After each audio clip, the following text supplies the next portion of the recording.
Before today's episode, I wish to acknowledge the traditional owners of the land, the Wurundjeri people of the Kulin Nations, and recognise their continued connection to the beautiful land and sea. I'd also like to pay my respects to the elders past, present and emerging, and I extend this acknowledgement to the traditional owners of the land my listeners are on. Welcome to Ritual the Podcast, your cottage in the woods. A sacred space for the witches, the healers, the magical folk to meet and speak of wisdom, witchery, and old world magic, where people come to learn, to hear stories, to share secrets, and to be free to be their true selves. Welcome to Ritual. Hello and welcome back to another episode of Ritual. I am Amy Harvey. And I hope that you had a beautiful Yule if you celebrated this week. I hope your winter solstice was full of magic and yummy food and cozy vibes. And if you are listening to this from the top end of the world, I hope that you also had a beautiful Letha or summer solstice filled with fairies and sunshine and all the warm, beautiful flower vibes that we don't have here because it's just cold. But wherever you are, I hope it was a beautiful week. This episode, I am very excited about. I know I say that about every episode, but this one in particular because if you have been following me on Instagram, you may have noticed that I absolutely love all things fairies and mermaids. And on this episode, we are talking to a amazingly magical woman called Karen Kay, who is just this wealth of knowledge about all things to do with fairies and mermaids. So this one was right up my alley, and she's just the most adorable person in the world. I just want to hug her and sit with her all day and listen to all her stories because she is truly amazing. So I hope you enjoy this episode and enjoy all the fairy vibes. So I am very excited today because one thing about my witchy journey, and something that I think I have always had growing up throughout my life, is I've always been extremely passionate and connected with fairies and mermaids. And my guest on the show today is someone who I have seen or I've heard interviewed in different podcasts before. And she is literally the fairy and mermaid queen in my eyes. She is just a wealth of knowledge. She's also just this bubble of happiness. And I knew as soon as I was starting this podcast that I had to have her on because she's just her energy is just so beautiful. And she's, like I said, the fairies and the mermaids are totally they're just my thing. So I'm really, really excited for today. Now, my guest is an author. She is an editor-in-chief of Fae magazine. Yes, there is a magazine about fairies. And she also runs a festival about fairies as well. That's literally my dream life. So I'm very excited to have the Merfairy herself, Karen Kay. Hello. Oh, hi, Amy. What a lovely introduction. I thought, oh, she sounds good, whoever you're introducing. Thank you so much. Thank you for being here. Now, where are you in the world right now? So if you visualize the United Kingdom, yes, and then you go right down to the bottom and it looks like there's a little toe at the end, at the bottom of the United Kingdom. And I'm kind of about 10 miles away from Land's End, which is I'm literally at the ends of the earth. That's where I am. Wow, that's cool. Yeah, you're in Cornwall. Okay, we're going to come back to Cornwall because I have many questions. It's one of my dream places, so we're going to come back to that. Well, thank you for being with me today. I just knew that I had to have you on because, like I was saying, I have always been really interested and connected with fairies. And I know a lot of people that follow me, they are too. I always get questions about it. If I do anything to do with fairies, people are always really they gravitate to it. So I knew I had to get you on. So, I mean, it's hard because I'm excited and I want to talk about fairies and mermaids at the same time, but I'll try and like condense it to one. So, how did you begin your journey with fairies? Like, were they something that were always around you, or like what was your journey? How did it all begin? It began when I was a little girl and my parents had separated, and I spent a lot of time with my mother's mum, my grandmother, Mhm. and she loved flowers and she would spend a lot of time in her garden. And I think I was about 5 or 6 years old, and I remember just being with her, and she loved roses, and I remember the fragrance. It was so beautiful, and the petals would fall as she was pruning them, and I would gather up all the petals and put them in a little pot, put some water in, mush them all up, and I would make what I believed was perfume for the flower fairies. It was actually rose water, and I would leave it out overnight, and then I'd go back the next day to check, and it would always be gone. And in my innocent little child heart, I thought, well, I knew that the fairies had taken it, the flower fairies had taken the perfume. Now, the more kind of cynically minded might say, well, of course, it just evaporated overnight. But I left quite a lot. And you can leave a big bucket of water out overnight and it doesn't evaporate. So I knew that it was fairies, and that was my first conscious recollection of connecting with the fairies. Mhm. And then I would see them as like little points of dancing light, and like really tiny light. So I see and connect with the angels as well, and their light comes in as kind of big and pulsing. That's Yeah. how I perceive it anyway. Mhm. But with the fairies, it's tiny, it's very vibrant, kind of almost like electrical type of lights in all different colors. And I would see them and I knew that that was fairies. So that was my first conscious connection with the Fae realm. Wow, I love how they can come through to people in so many different ways. Like I often see them as like little white specks as well, like usually in the corners of my eyes, but I love how sometimes people can like they hear bells or they can come in all sorts of ways. I think that that's so funny. Like it's such like a Yeah. fairy energy because they're like so different in so many ways.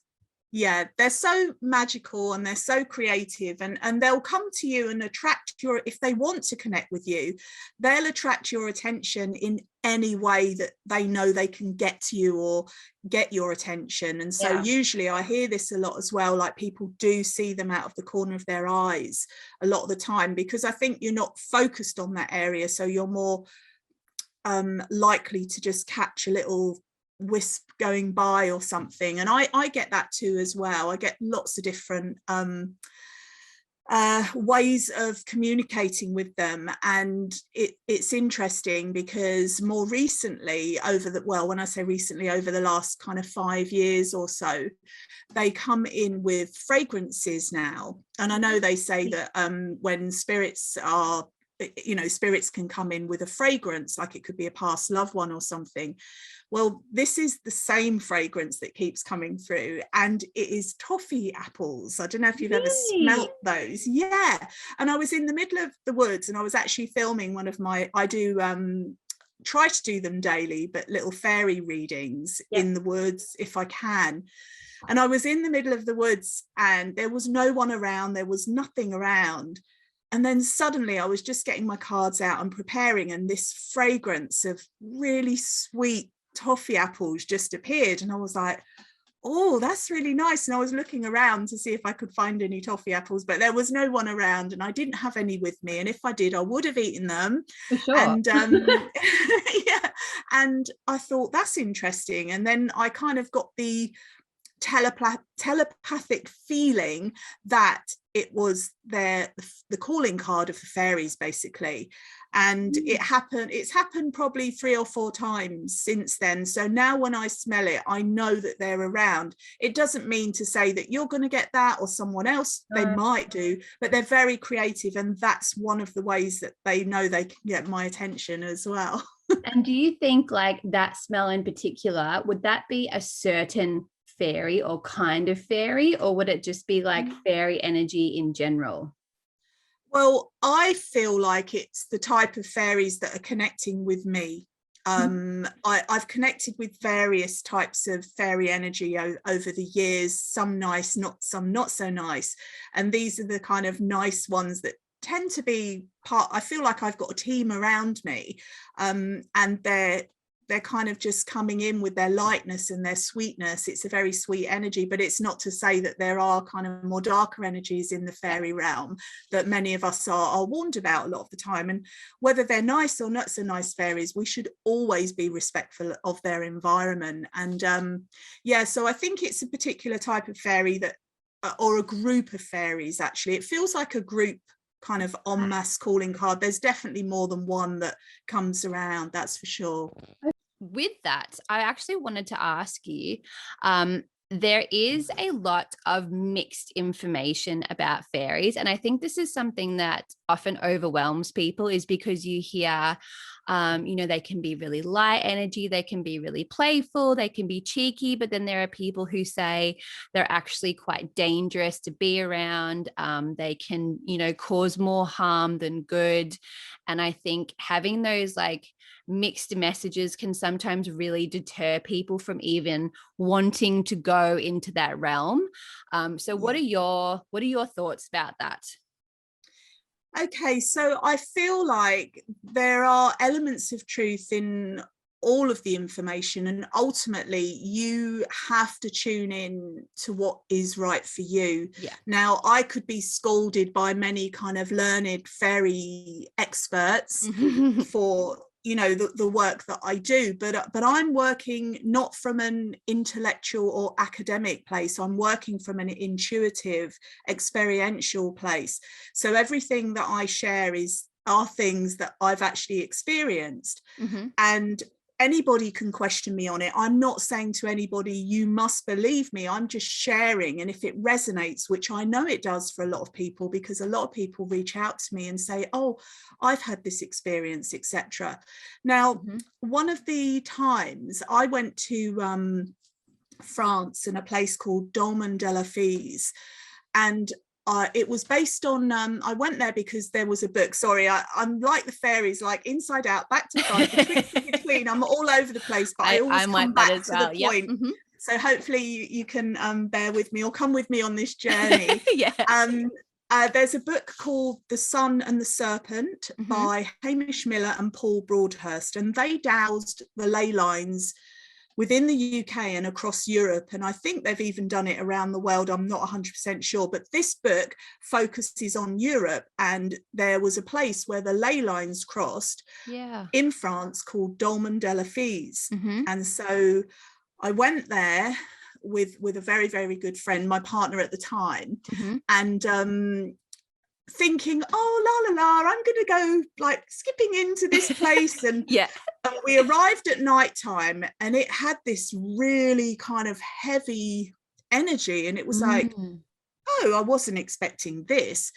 And then I said, well, we might as well go there, but it felt really uncomfortable. And I said, look, tell you what, let's just get out of this area and come back in the morning. So we were driving around, and every road we took brought us back to the same place.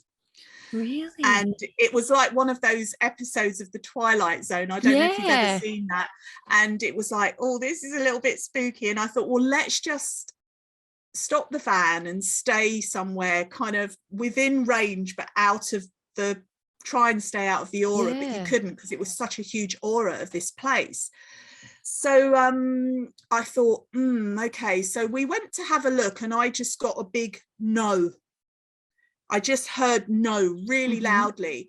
And then when we peeked at it, I could see all of these little kind of green eyes within the stone formation. It's a big dolmen, obviously. It's huge. And I could just see all these little curious green eyes. And it didn't feel evil, but it felt, I didn't feel comfortable. And they were saying no, and you can't go into any sacred space if you're hearing a no, and if you do, then you're a little bit silly. So I thought, okay, I'm going to really respect this. And it wasn't like how I imagined it would be. So we went back to the van, went to sleep, and then about 5 in the morning, I hear this voice, you can come now. I was I was asleep, and it woke me up, and I thought, go away, I'm like, this is so early. Yeah. And then it insisted, you can come now. And so I woke up Michael and I said, Michael, they're saying we can go now, we can go to the stones. Wow.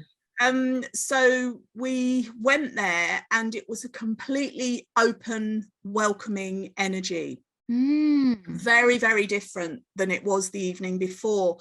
And what I sensed that it was, is that they were kind of scanning us, because when we got there, there were signs of kind of teenage activity, and a few broken bottles were around, where there's been disrespect. Fires. And so people had been there and not respected it, not really understood what the place was. So we cleaned it up, and were just in that space. And what it was basically, the fairies were very wary of humans, which they are.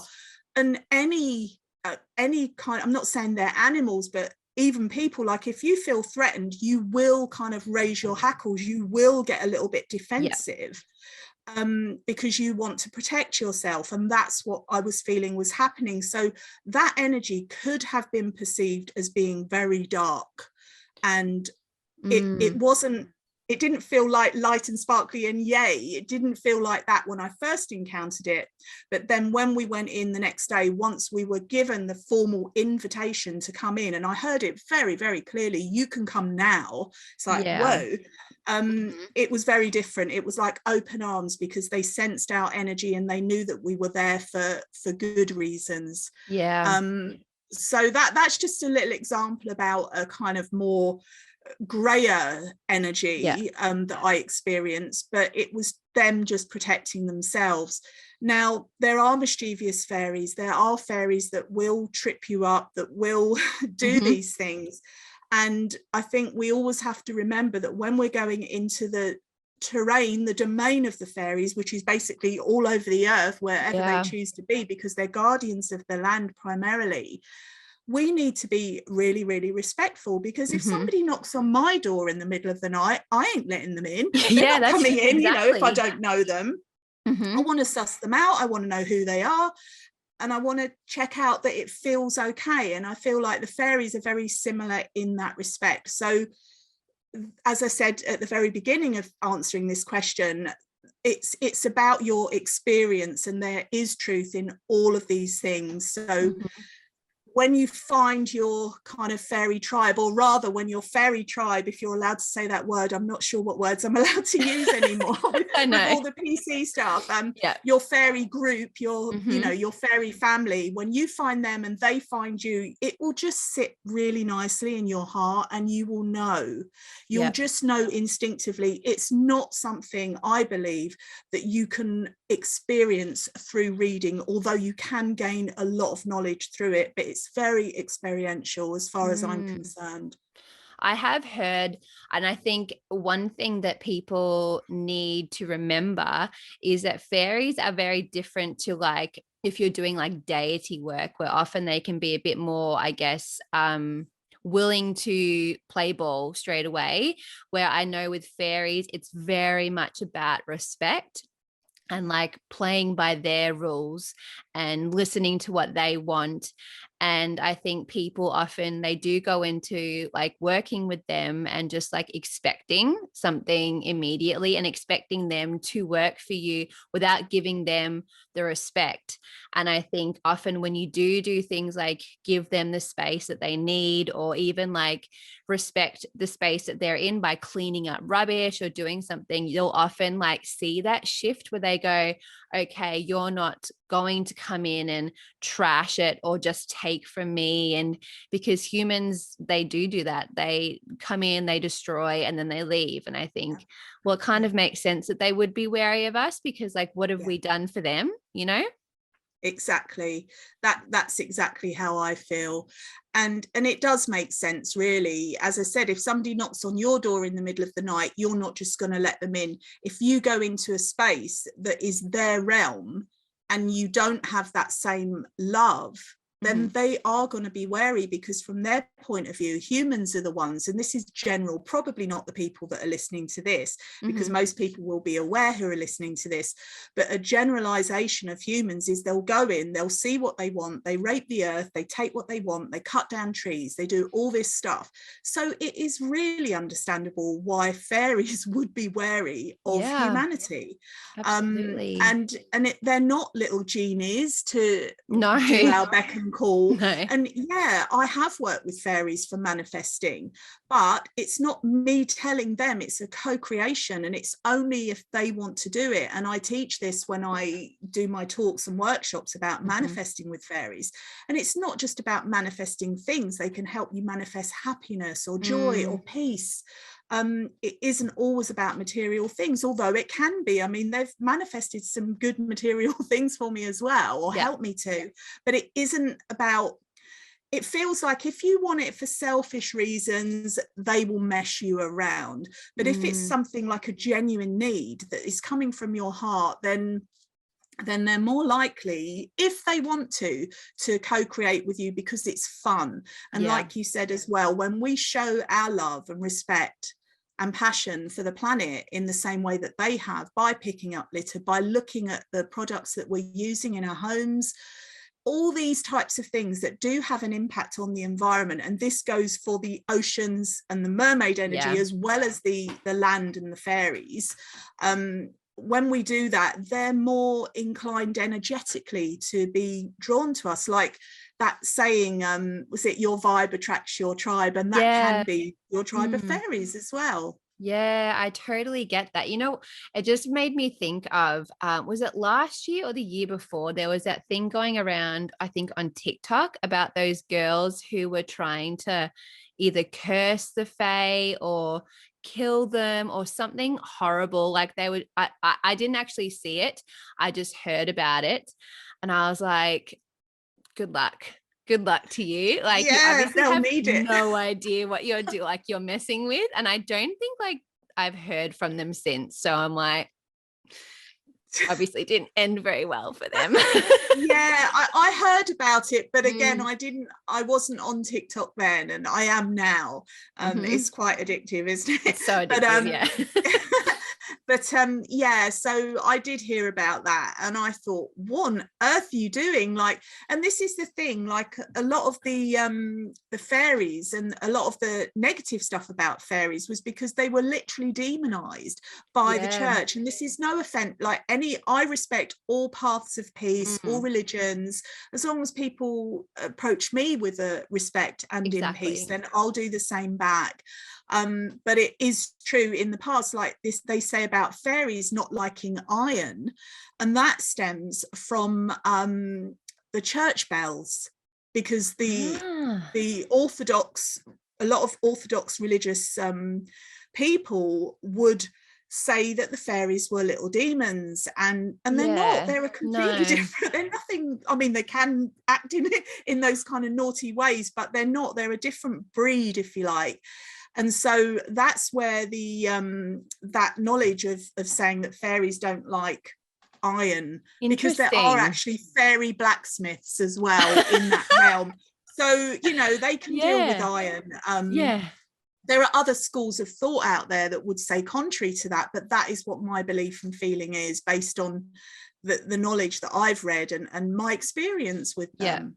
And everyone's going to have a completely different experience. Like you can read 20 different books and everyone will be writing something different. And I think you do need to kind of go into it with a really open mind and just go, well, the signs that they might send me might be something that I'm not even expecting. Like you might be sitting there waiting for a bell, yet you haven't realized that there's been a bird sitting next to you the whole time, and you're just completely ignoring it because you're like, no, I'm waiting for the bells. But it's like, open your eyes and see what's in front of you. Be fully present. That's one of the things that I share when I teach about connecting with fairies, is to be fully present and try not to have any expectations. Even if you're setting out to connect with fairies, you have to keep letting that go, because they'll be aware of you. If you're putting that sign out, that signal that you want to connect with them, they will definitely be aware of you, but they're not necessarily going to come close straight away. So you have to be really patient, really present, and then it will just unfold in its own way. They'll come to you if they want to, when they want to. They don't do it to our time. For human time means nothing to the realm of the Fae. They're within their own realm, and human time is man-made. So it's not, it's silly to get impatient with them or anything like this. If the experience is meant for you, it will happen. And if it's not, it won't. Quite simple. That's right. Do you have like a morning ritual that you do? I'm always like fascinated by how people start their day. So do you have like a morning ritual that you will do each day to like build that connection or maintain that connection with them? A good question. So my morning ritual, if you like, is to wake up and just be thankful and in gratitude that I've opened my eyes for another day, that I'm awake, that I'm alive, that I'm in this body. So I wake up with my morning ritual of gratitude. That's the first thing. I'm grateful for everything, my health, my connection with the fairies, my roof over my head, the ability to live in a peaceful environment, which many people in the world don't have that. So I really do give thanks. That's a genuine thing to existence, whatever label you want to put on it, the creative divine force that made me be in this body, if you like, which I know I'm part of, and the fairies are part of that too. So really it's very simple, it's not very grand at all. And then I'll make myself some hot water and lemon, and then I'll have a nice bath. And I put rose petals. I put rose petals in the bath, and I make sure that I always give myself that time, and that is non-negotiable unless I'm away and there's no bath or something changes pretty much every day. That is my ritual. Those are my rituals that I do to start my day, and it just sets it up in a really lovely way, like starting your day with gratitude rather than powerful. Oh no, the worries, this and that, because they're going to come in. To be human, you're going to have these human concerns. So I don't try not to focus on them. I just don't focus on them when I wake up, and that sets a really beautiful tone for the rest of my day and just allows space for whatever's going to happen. I think that starting your day with gratitude is something that people often overlook, but it's a real superpower, because you're right, like you do have days where you feel like everything goes wrong, and you have days where you wake up and you go, oh my God, today is going to just be full on. But if you start the day, especially like even just saying, I'm so thankful that I woke up today, like you've already won. It can only continue on, and it kind of like puts you in that mindset where you're like, like all the shit might happen, but like I'm alive. So that's pretty cool.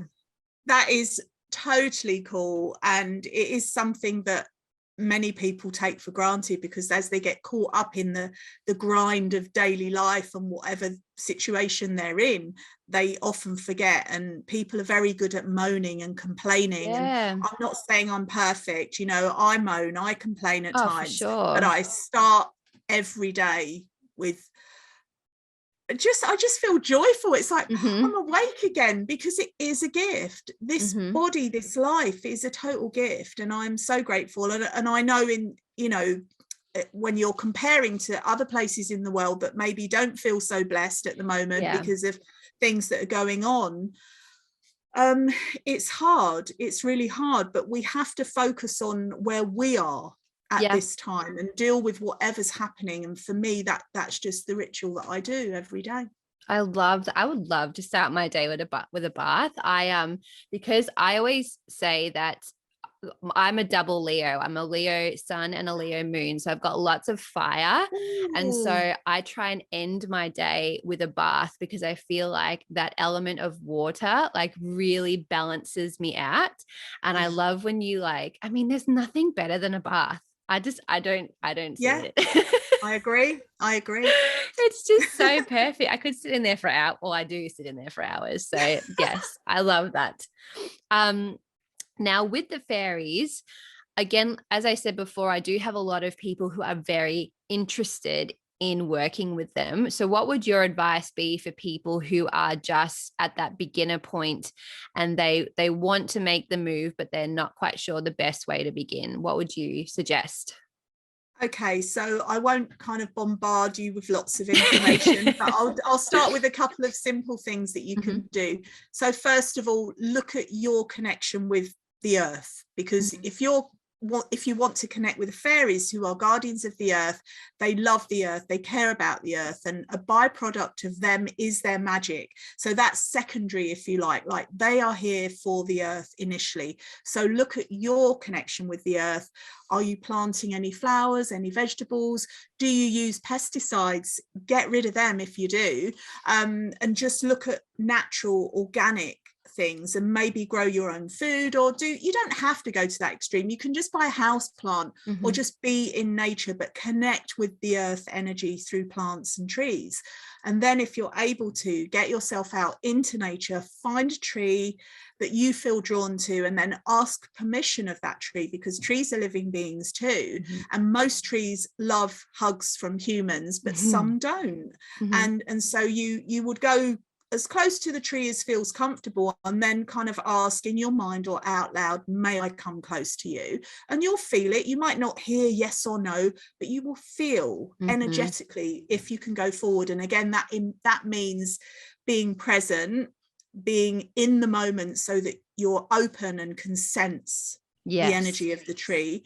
And then mostly you'll get a yes, and then you'll go to the tree, sit with your back against the tree and connect. And then you can again say out loud or in your mind, fairies, fairies, come to me as I sit beneath this tree. Easy. And you can do your own version of that. That's just something that came to me. When the fairies communicate with me, it's very often in rhyme. And the reason for that is because it's fun, it's playful, but also you're more likely to remember it. So and I find that they're very kind of simplistic, and that doesn't mean dumb or anything. It just means simple, clear messages, simple messages. So I would do that, and then just sit by the tree and then just wait, just be with the tree. Open. I love that. And just keep, I will say, an open heart and an open mind, and sit or be there for as long as feels right. There are no rules either in the fairy realm in that sense, when you're trying to connect, when you're wanting to connect. And you might get something instantly, or you might not. And like you say, you might be expecting to hear a little bell, which can happen, or it could be a bird, an animal, a creature, and you might say, well, there's birds and creatures and animals everywhere. Yes, but they'll be acting in a slightly different way that will draw your attention, like perhaps a butterfly that will come flying by, and then again, and then land on your head, and then land on your hand, or something. It will just be something a little bit different, because the fairies are connected with all of these animals. They're shapeshifters as well, so they're able to appear in that way, especially if they don't know you and they want to connect and see who you are, what you're all about. They can appear in a kind of animal form. Or you might see lights. That's something else, but there, I couldn't even write a list of all the different ways. It really is about just knowing and feeling and being. It might happen there and then, it might happen a few hours later, weeks, months, even years. It really is about doing it, but with no expectation, which is the challenge for humans. It is. We want things right now.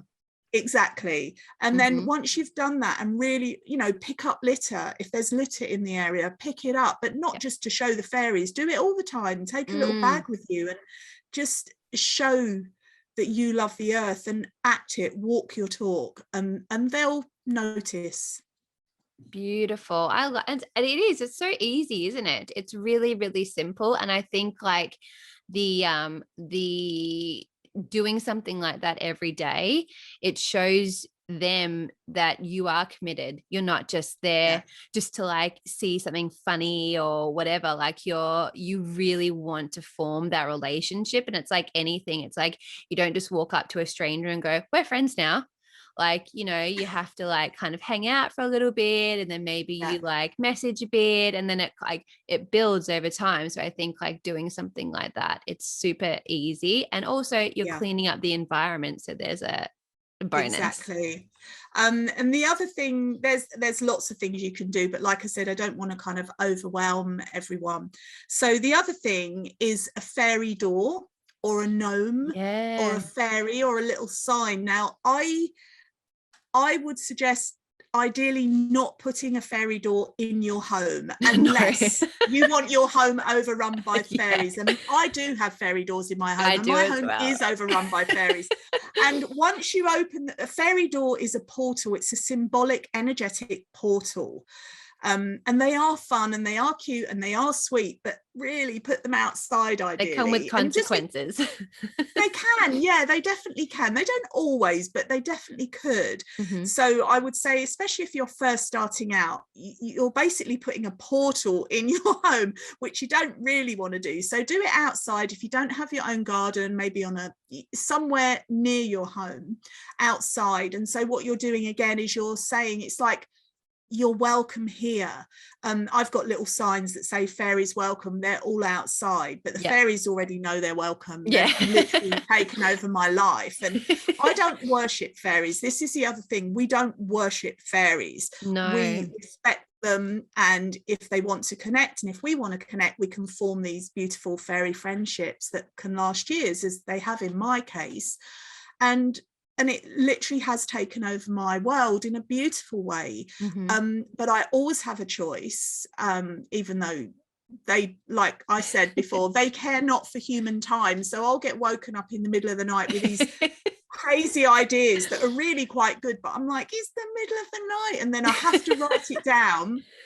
And then they'll leave me alone. It's not every night it happens, but it does happen a lot.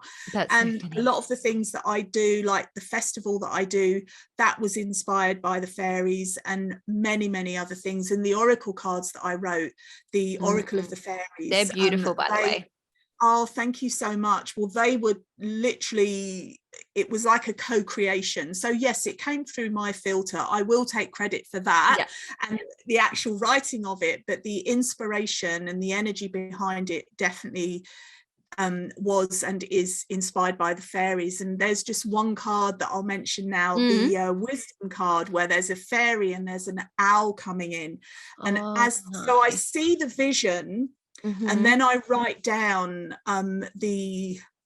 what I'm seeing in the card, and then I would send that to the artist, who actually is an Australian artist called Ginger Kelly. Mm-hmm. And she was incredible because she's like a multimedia artist. So she'll draw, she'll layer, she'll do digital, it all goes on top. Wow. But she was really receptive and open to my interpretations, because usually the publishers that I'm with, they said normally, you know, the author would just write a few lines, but I was writing reams of all these tiny little details that had to be in it, and Ginger loved it, so that was really good. But when I was doing this particular card, it was all channeling through, and I work best in the evenings, and I heard this owl as I was getting the whole thing. Like, there was literally an owl outside. Wow. And I don't live in the middle of the woods. I don't live far from the woods, but it was, and I don't hear the owl every night, but it was just all, the outside was really coming in, and it was just a beautiful, it all lined up. It all lined up, and that's pretty much what happened with each of the cards. Something happened with each kind of I don't like the word channeling, but it kind of is channeling, but it's through my filter. So I don't want to say, oh, something overtook me and I just did this. No, it was me. It was through me. It was a co-creation. Yeah, you're doing it together. Yeah. That's so and cool. And the cards, and the cards, not just my cards, there are many other beautiful fairy decks out there as well, but I can only really honestly speak about my ones because I did them. But oracle cards are a great way to connect with the fairy realms as well, because they have a kind of connection with that and can guide you in lovely ways as well. And it's about just finding the right oracle deck that is right for you. And as I said, there are many, many out there. I like that you said that your house is overrun with fairies, because I notice that whenever mine is, like, they kind of like float in and out. But I do notice, especially like coming up to like Beltane, especially in the spring and in the summer, all my things go missing. Like the things that I need to use right now, they just vanish. They're gone. Like my keys gone. If I'm like making candles, like the things just go away. And then I spend like 10 minutes like pulling everything apart, and then I look and they're sitting right in front of me, and it happens all the time, and I'm like, okay, I'm sorry, I wasn't giving you enough attention. And that's what they do, to like go, hello, like, we're waiting for you. And so it's just funny how that they, like, when they're around, they make their presence quite known. Oh yeah. And in fact, that reminds me of another one of the cards I've got, is the lost and found fairy. So when that happens, because that does invariably happen when you start working with fairies, you'll lose things, or things will just vanish, and then they'll appear in the same place like the next day, and you're crazy. There. But they took I'm blaming them, but it could, obviously I have to take responsibility. It could be me just mislaying things, but you kind of know. So I had this beautiful golden key fairy necklace with golden wings. It was a solid kind of gold key, and I used to wear it a lot, and it just vanished, and I never took it anywhere. So I know it's here somewhere within my messy human realm. A creatively messy human realm. Yes. But it's been gone for about 3 years, and I keep asking them. It's like, I really want that necklace back, but I think they really like it because it was really pretty. And a couple of other things, like my jacket, which is definitely here somewhere, and that's a big thing to disappear. That's a big one. Yeah, very big. So they're magical beings. They can do what they like. And again, if they haven't, please forgive me, fairies, for blaming you for something you haven't done. But they can do that. So be prepared for fun and lovely mischief as well. It's like fun playful. chaos. Yeah. So then shifting over to mermaids, which again I'm extremely excited about. Different energy. So what was your first experiences then with mermaids? How did that journey begin for you? Well, that began when I was in I don't know if it was my late teens or my early 20s. I'd always liked mermaids, but I never really had that connection. And I lived in London, and then I came to Cornwall, and that's when I first had my mermaid experience. And the way it materialized was quite interesting, because I came to Cornwall, and all my friends in London said, you won't last 5 minutes in Cornwall, because I was a party girl, I was city girl, I was always out, I love the hustle and bustle. And I arrived in Cornwall and I was like, I'm home. I just felt it. I was like your home. soul place. Yes, and that's exactly what I felt. And what I loved about it, and what I still do love about it, is that it's pretty much surrounded by the ocean, and there's woodlands, there's rugged cliffs, there's moorlands, there's every type of nature.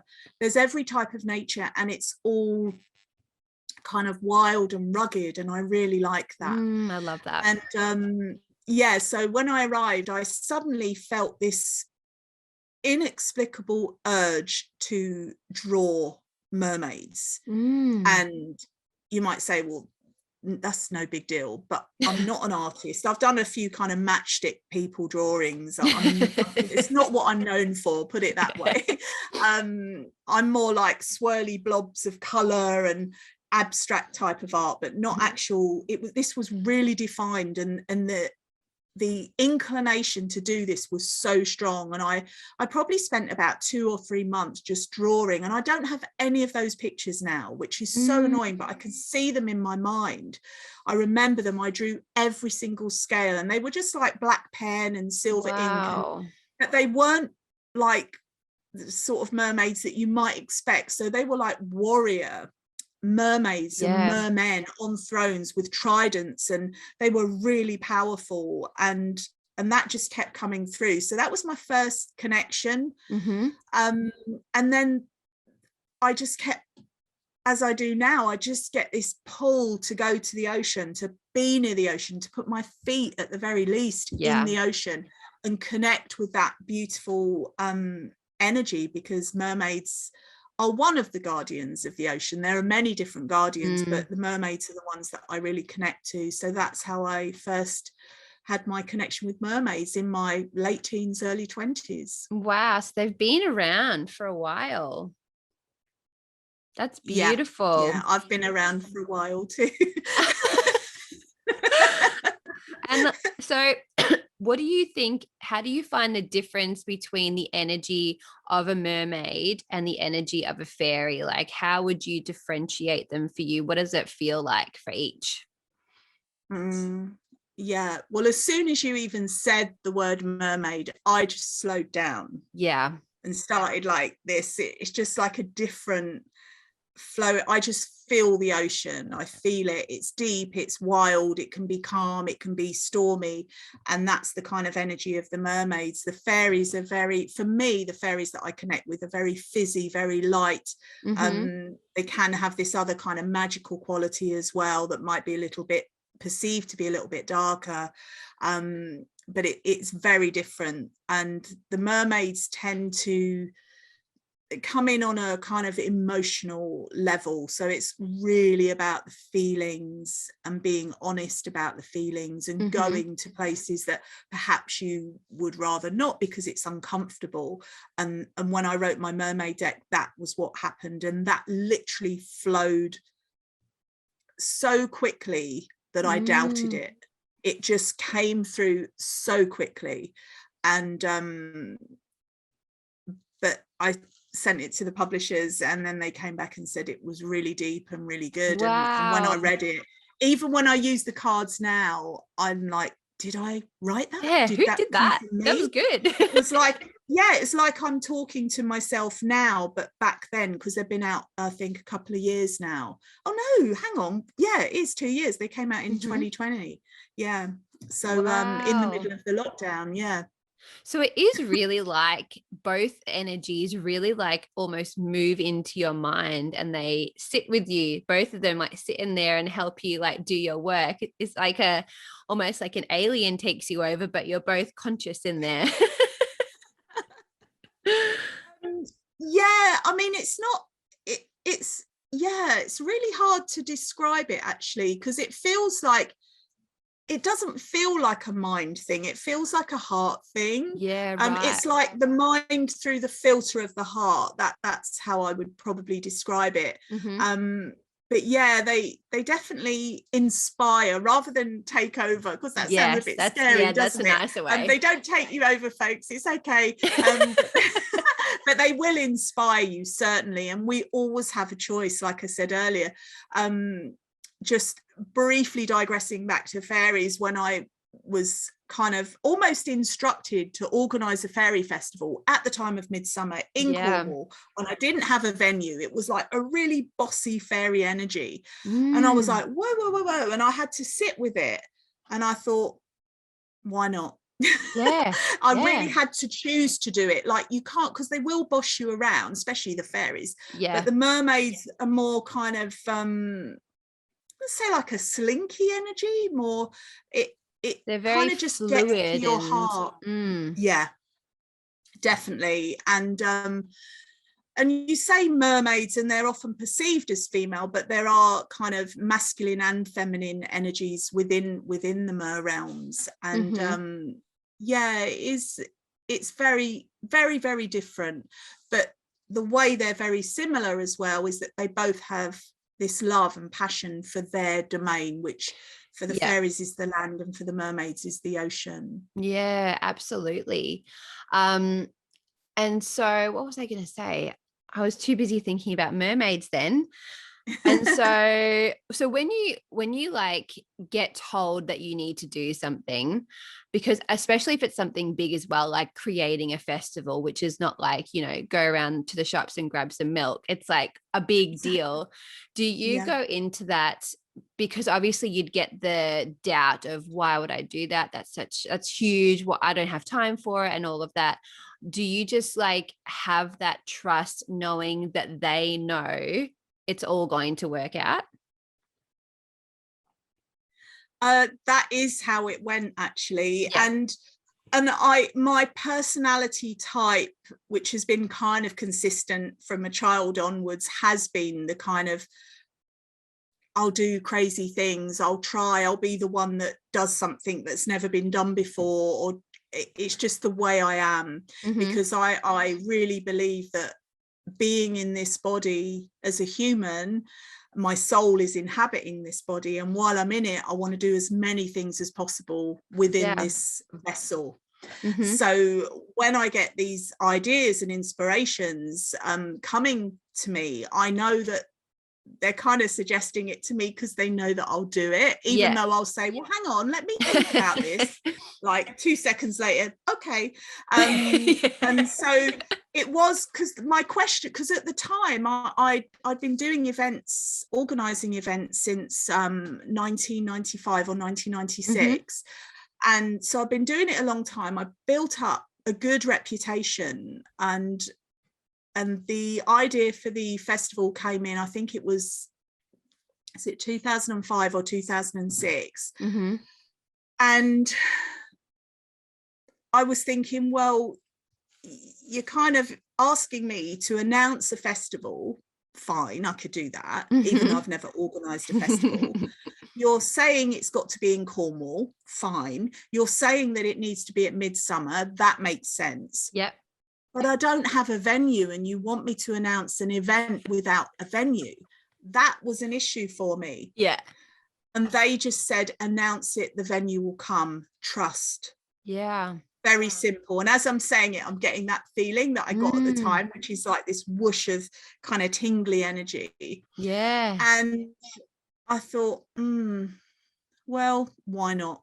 Yeah. So I did. And then they opened these kind of metaphorical fairy doors, if you like, and led me to this guy who owned some land. It already had a stage on it. It was already set up to be a festival site. And I just suggested it, and he thought, why not? He had that kind of same attitude. Yeah, and right. he's ended all up aligned.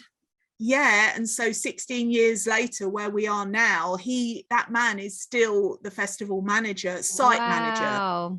And we've since moved venues. We've been at another venue for the last 10 years. I don't know where. The time flies when you're having fairy fun, that is for sure. Although it is a lot of work. I say work, rest and fae. That's the order of the day. So it is about trust, but it's really hard, because I'm a Taurus as well. I've got Scorpio rising. I like to be in control of things. I don't really like too much change, but there's this part of me, which I think is my moon in Pisces, that allows these explorations to take little risks, not like dangerous risks, but just risks in life. Because I just believe, even if it's perceived as a failure, whatever you do, it is a success. Because you've tried. Done it. You've at least given it a go. You've at least tried. And working with the fairies is fun. It is fun most of the time, because these things will just happen, and it all comes through that connection. So it's a journey. So they're like co-creators, they're co-founders, aren't they, of the festival? I should credit them, really. You should. A bit more. I love that they came through to you as well with that, because you said before they're very like simple, no details, direct, and that's exactly what they said. Like, don't worry about a venue. You don't need to worry about that. That's just details. Yeah. Just trust it'll all unfold, and it did. That's so perfectly. Funny. So we went over before people who want to start to connect with the fairies. So what would your advice be then for people who want to connect more with mermaids? Okay, so if people want to connect with mermaids, then it's not dissimilar to when you connect with fairies, except you're working with the more watery, fluid energy. Now, if you don't live near an ocean, not everybody is living near an ocean or able to go to an ocean. So one of the things that I do is, I am blessed because I live near an ocean, but the blessing is because I chose to live here. I made the conscious move to be here. But if you can't get to the ocean, then one of the things I do is I take a little vessel. I don't know where it is. It's probably got some crystals in it somewhere. It's a little heart ceramic vessel in ocean blue, but you can use anything. Take some pure water, either mineral water or rainwater ideally, and then take some pure salt.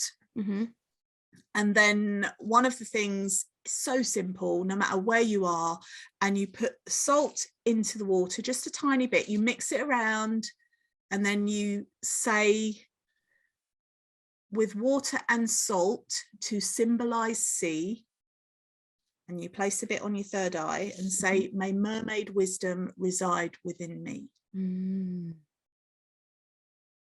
And immediately, even though I haven't got any water or salt in my hands, but just doing that, that energy comes in, because the water and the salt is symbolizing the ocean where the mermaids dwell. Yeah.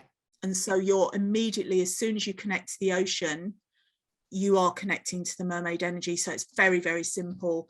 And again, look at your how you treat the ocean and what you put in the ocean. Respect again.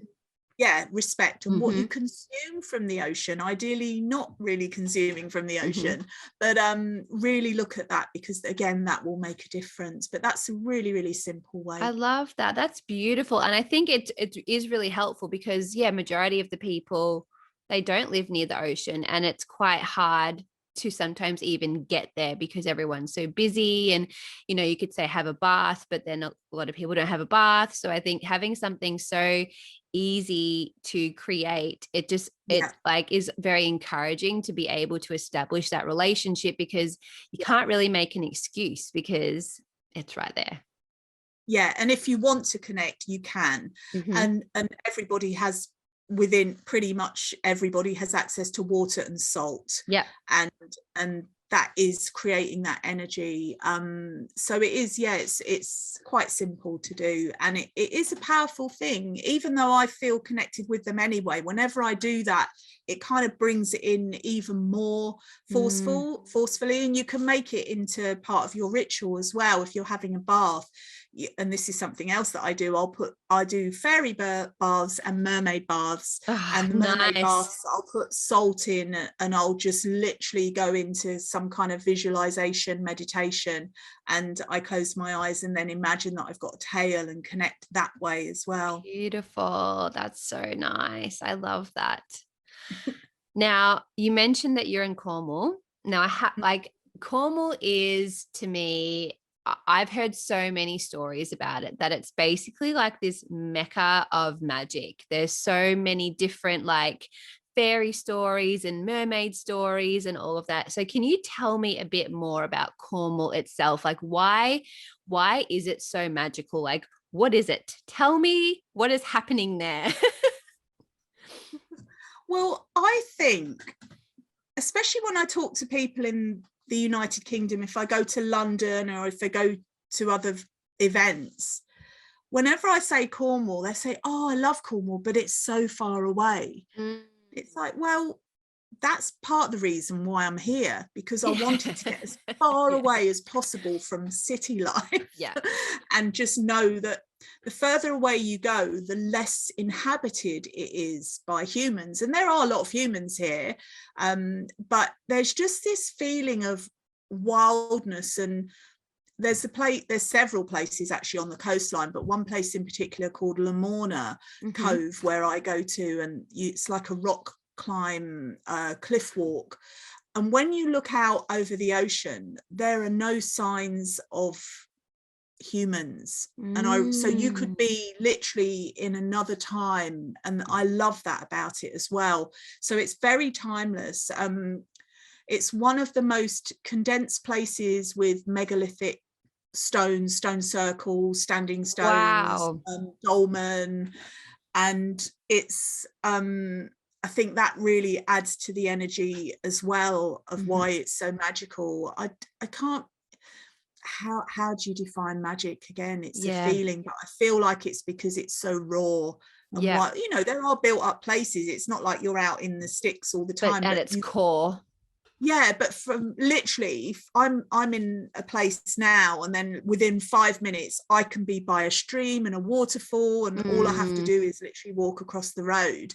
And this particular place that I'm thinking and talking about now is like it's like a secret, because you can walk to this place and you can't see a way through. So if you don't know the area, you wouldn't know the magic that was behind this particular place.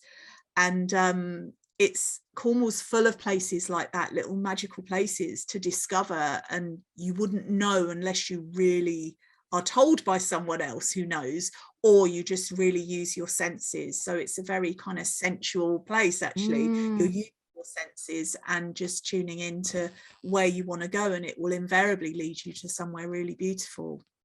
Can you tell me about a magical experience you've had there? I know you've probably had like a million, but is there one in particular that really like stands out for you? Oh, wow. Oh my gosh.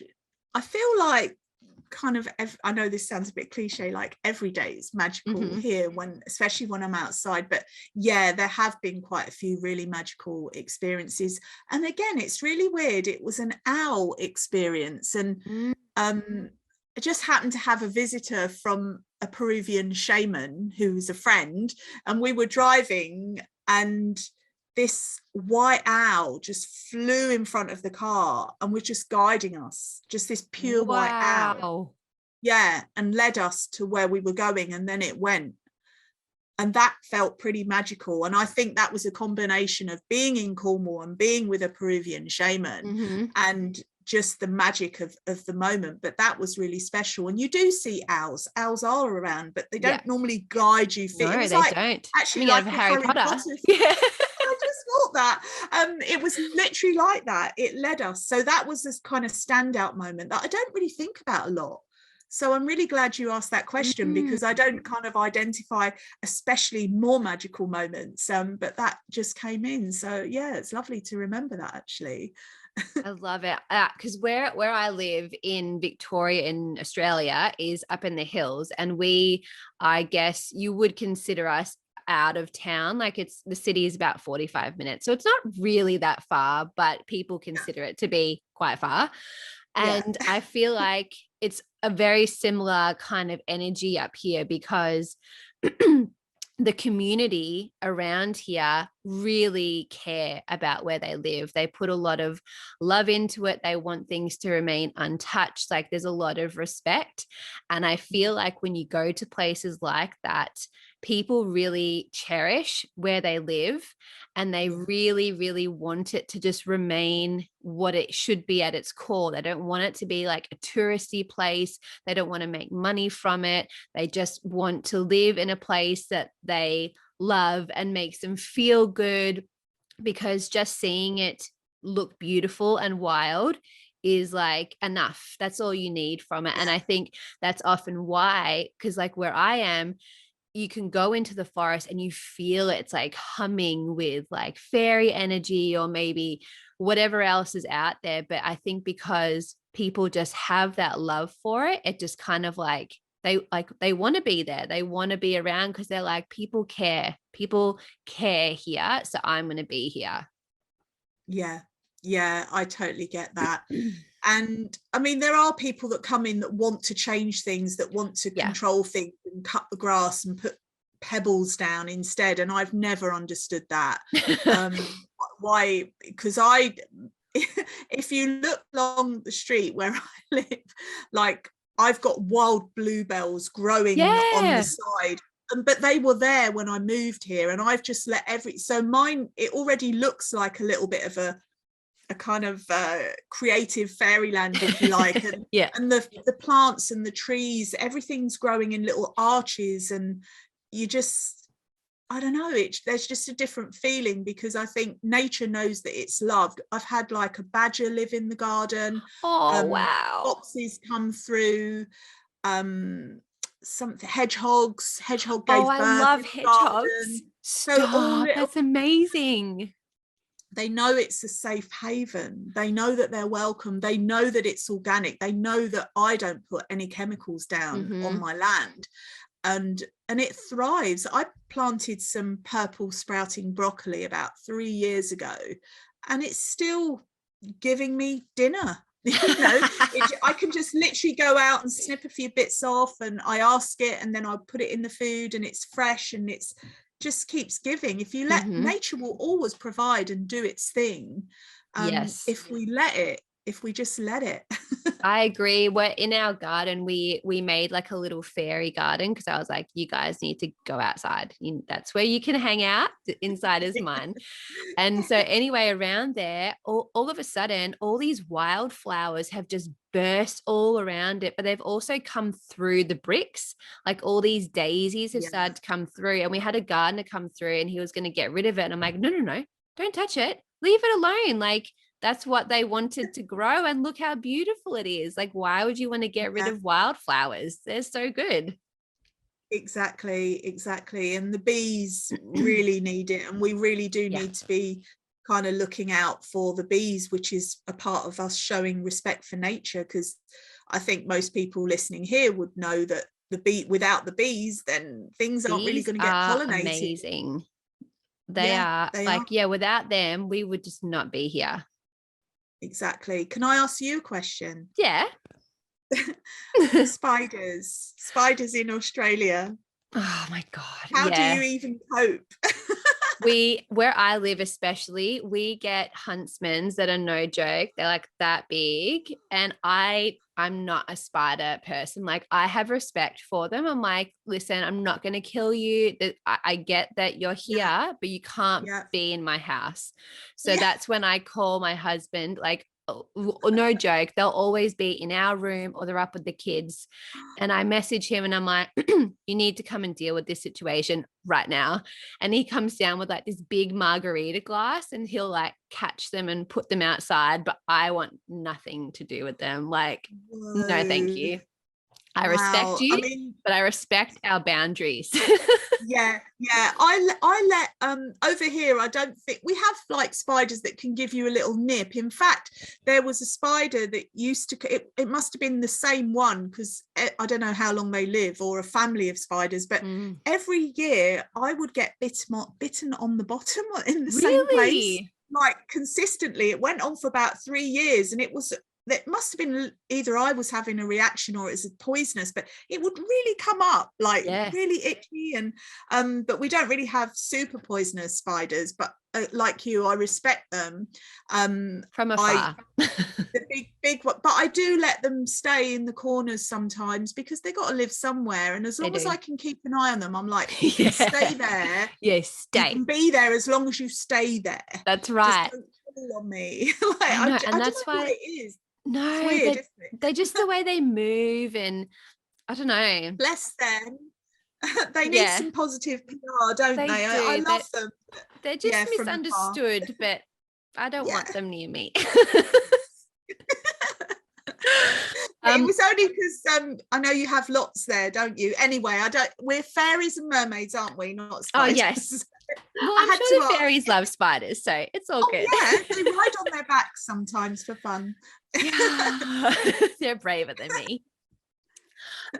So I've talked about the morning, but do you have an evening ritual that you would do as well?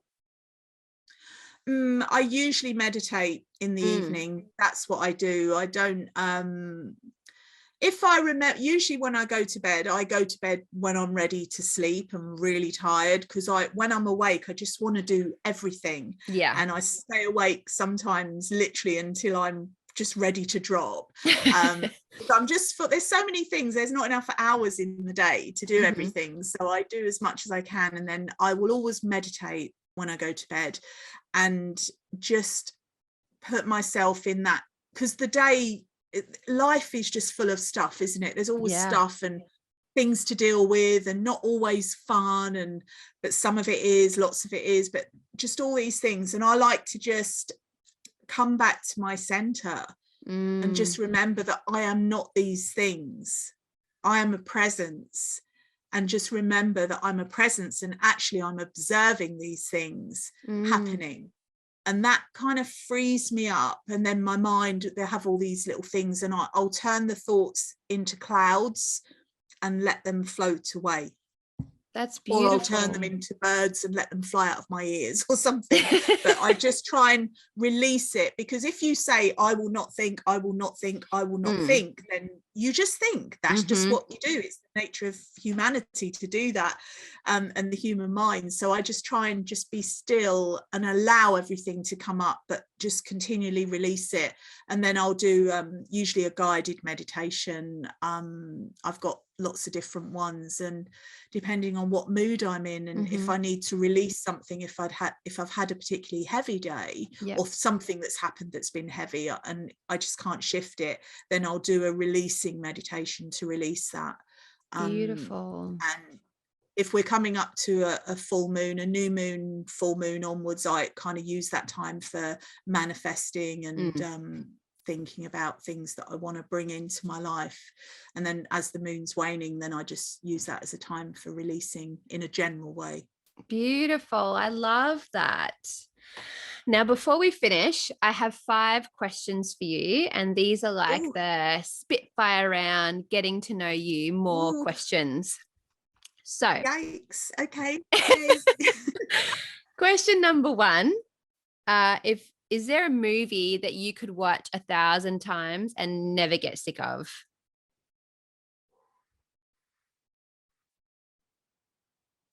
I'm sorry, I know this is supposed to be fast.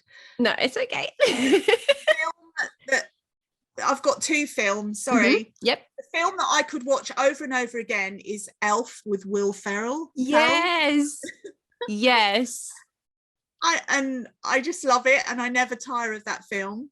Yes. But another film that I don't know if I could watch 1,000 times, but it's a film that I just love, is called What Dreams May Come, with Robin Williams. Oh, he's beautiful.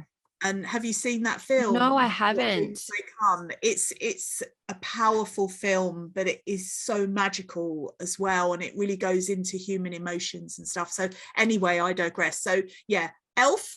Yes. And What Dreams May Come. 2 completely contrasting movies. I love it.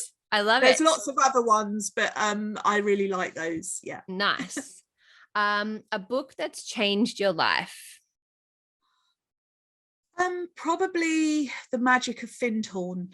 Good one. Which is like a true story about how they built. Have you heard of Findhorn in Scotland? No, it sounds familiar. That's why as soon as you said it, it rang a bell for me. Yeah, they co-created with the fairies. It was a barren land, and yet they were known for growing the biggest vegetables, and they literally grew on sand, and they worked with the fairies, with a fairy energy. And The Magic of Findhorn is the book that I feel changed my life. Yeah. Beautiful. I'll have to read that. I have heard of that. Yes. As soon as you said that, it clicked. Yeah. Is there an animal that you have a connection with? It could be a specific animal or just a type.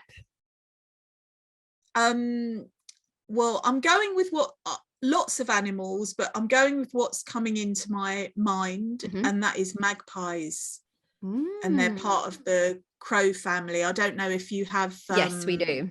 Them over there, and they can be quite vicious, but I think again they get a bad press, but I just have a very they'll sit on my windowsill and just tap to get my attention. Wow, that's beautiful. I just have a connection with them. So yeah, magpies, I would say. They have a beautiful song in the morning, don't they? Yeah, they kind of can be a bit squawky as well. but I love it. And we had like a family of them living at the end of the garden, and they would always have their young every year, and then they would go off, and yeah, so beautiful. I love all animals pretty much, but magpies is the one that came to my mind. Yeah. Beautiful. Is if you could travel anywhere in the world right now, where would you go? Peru. Ooh, any reason in particular?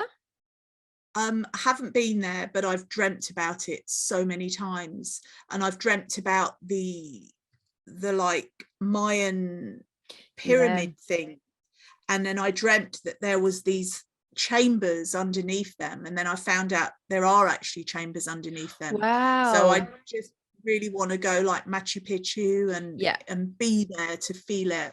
Yeah. Do you feel like it's like a past life thing, like you've been there before? Yeah, I would say that. And also my youngest son, when he was born, he told me his name telepathically. I didn't have a name for him. I knew that he would let me know, and I when I saw him I would know. And he kind of telepathically looked at me when he was born, and he opened his eyes and this name just popped into my head, but it was like Samahayan or something, and I was like, that's weird. But then when it broke down, it was like Samayan.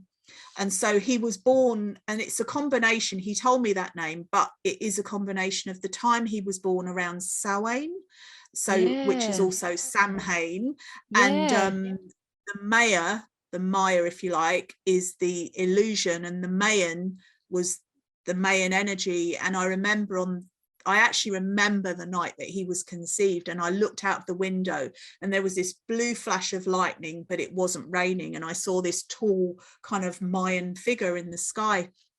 Wow. So I feel like that's reinforced my connection. So it's like we've got a really interesting connection. Like sometimes he's like my dad. Like he tells me off, but he talks to me like I'm his child, and he's so wise, and it's like, that's interesting. Yeah, maybe when you were there he was your dad, and so he's a bit confused.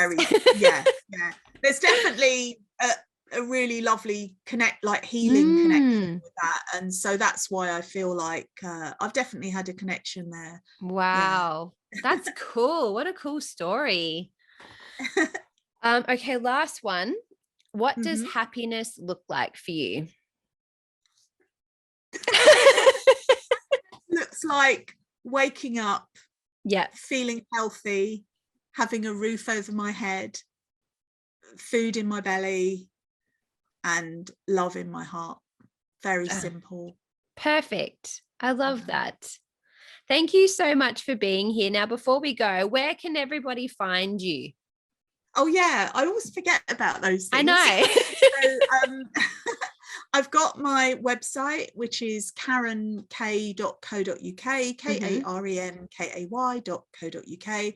I'm kind of on most social media now, at Karen Kay Fairy, and that is, I usually post daily on Instagram, and I'm a recent TikTok person as well, which is really fun, like all the fairy filters that they've got, and it's just so cool. I'm hoping that novelty will wear off at some point, because I just waste a whole hour just like, well, not waste, because you can't waste time, you can only spend it just scrolling through. So on TikTok I am at Karen Kay Fairy official, because I did start the Karen Kay Fairy on TikTok and I logged out and I couldn't get so that's why there's an official, but pretty much everywhere I'm Karen Kay Fairy, and it's the conventional easy way of spelling fairy, so Fairy. Beautiful. I'll link everything as well, so people can just jump over and definitely follow, because you have like your oracle decks as well are so beautiful. I absolutely love that. Oh, there they are. They're so beautiful. I just like every single one, it's just like filled with warmth, and I just love it. You can feel your energy in those cards, and I think sometimes you do get decks where you're like, I don't know, it just doesn't feel as vibrant, but with yours, like you can feel your intention in it. So like, thank you for that as well. Heart is in both decks, and I'm actually working on another project at the moment. I can't say yet what it is. I'll just leave a little cliffhanger. I know. The other thing that I was going to say, if anybody wants to receive a short little free connecting with fairy meditation, I think it's called Through the Fairy Door. If you join my newsletter on my website at karenkay.co.uk, I'll send you a little download so that you can have that gentle light experience, and it's totally free. So do it. Amazing. Oh, thank you so much, Karen. It was an absolute joy, and I'm sure everybody's going to just like gobble up all your wisdom. So thank you for being here. Thank you for reaching out, and yeah, so lovely talking to you, Amy, and for inviting me on your podcast. Thank you so Always. much. You'll have to come back. You'll have to come back and share even more. Yes. That would be amazing. Thank you. Thank you so much. Bye. Isn't Karen just so amazing? I just love her so much, and I hope that you enjoyed listening to our chat. Definitely go and follow Karen if you vibed with her magical mind. She puts up really cool like fairy card readings nearly every single day. She's got just awesome stuff going on over there. So go and follow her. If you want to follow me and connect with me more, you can find me on Instagram, and that will be under Wick and Sage. You can watch this interview and see our faces, and that's on YouTube under Rose Thorn Cottage. And if you want to dive in and do some extra magic, you should come over and join me on Patreon. We've got pretty much the best group, I'm going to say, in the world over there. We had our first little Patreon Zoom party for Yule this week, and everyone is just like, they're so cool, and it was so fun, and yeah, it's just really, really, really cool over there. That's where I usually post up lots of extra magic. We've got like Book of Shadow pages, extra podcast episodes. It's all happening. So if you're keen for that, jump over. But I hope you have a beautiful week and a beautiful day, whatever day you're listening to this. And I will see you next time. Bye.